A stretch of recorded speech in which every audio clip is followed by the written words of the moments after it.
এবারের বিশ্বকাপে যারা ব্রাজিল কিংবা আর্জেন্টিনা সাপোর্ট করেন অথবা যারা ফুটবল প্রেমী আছেন তারা সাবধান। মুহূর্তের মধ্যেই আপনার বিকাশ, নগদ কিংবা ব্যাংক অ্যাকাউন্ট খালি হয়ে যেতে পারে। কি অবাক হচ্ছেন যে ফুটবল খেলা দেখার সাথে বিকাশ, নগদ কিংবা ব্যাংক অ্যাকাউন্ট খালি হওয়ার সম্পর্ক কি? ছোট্ট একটা ঘটনা বলি, তাহলেই বুঝতে পারবেন যে ফুটবল খেলা দেখার সাথে আপনার বিকাশ, নগদ কিংবা ব্যাংক অ্যাকাউন্ট খালি হওয়ার সম্পর্ক কি। কিছুদিন আগে একজন গ্রাহক একটা কমপ্লেন নিয়ে এসেছেন। সেটা হলো ওনার ব্যাংক অ্যাকাউন্টে থাকা 1,77,000 টাকা উধাও হয়ে গিয়েছে। উনি কোনো মেসেজ পাননি, উনি কোনো ওটিপি পাননি। আমরা সাথে সাথে স্টেটমেন্ট চেক করলাম। স্টেটমেন্ট চেক করে দেখলাম সত্যিই ওনার অ্যাকাউন্ট ফাঁকা হয়ে গেছে। 2-3টে ট্রানজ্যাকশনের মাধ্যমে ওনার অ্যাকাউন্টের সবগুলো টাকা কেউ একজন ট্রান্সফার করে নিয়ে নিয়েছে।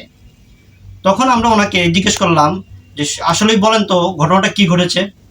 তখন উনি যেটা বললেন আমাদেরকে যে উনি ক্রিকেট খেলা খুব পছন্দ করেন। তো উনি যখন মোবাইল চালাচ্ছিলেন ওনার সামনে একটা অ্যাড আসলো যে সকল ধরনের ক্রিকেট লাইভ দেখতে এই অ্যাপটি ইনস্টল করেন।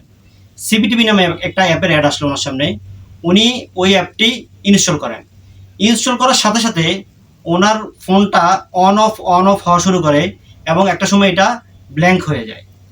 তো উনি বিষয়টা স্বাভাবিকভাবে নেন। কিন্তু 2 দিন পর উনি যখন ওনার স্যালারির টাকা অ্যাকাউন্ট থেকে তুলতে গিয়ে দেখেন যে ওনার অ্যাকাউন্টে কোনো টাকা নেই, অ্যাকাউন্ট একদম ফাঁকা।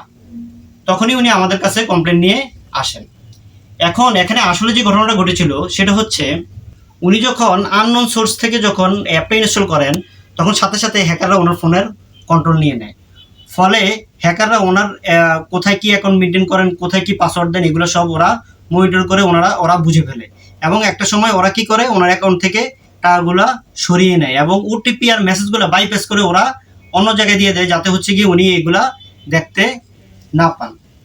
তাই যারা ফুটবল প্রেমী আছেন তারা এবার বিশ্বকাপে একটু সাবধানতা অবলম্বন করবেন। এই সময়টাতে হয়তো আপনার সামনে অনেক লিঙ্ক আসতে পারে, অনেক অ্যাপের অ্যাড আসতে পারে। আপনি না বুঝে এগুলোতে ক্লিক করবেন না বা আননোন সোর্স থেকে কোনো অ্যাপ ইনস্টল করবেন না। যদি আপনি খেলা দেখতে চান অনলাইনে, সেক্ষেত্রে আপনি প্লে স্টোর থেকে ট্রাস্টেড কোনো অ্যাপ ইনস্টল করে দেখতে পারেন, অথবা আপনি আপনার বাসায় টিভি স্ক্রিনে খেলা দেখতে পারেন। এই ভিডিওটি যদি ভালো লেগে থাকে তাহলে সবাইকে শেয়ার করে দেন, সবাইকে সচেতন হওয়ার সুযোগ করে দেন, সবাইকে এই ফুটবল বিশ্বকাপ নিশ্চিন্তে উপভোগ করার সুযোগ করে দেন। আসসালামু আলাইকুম।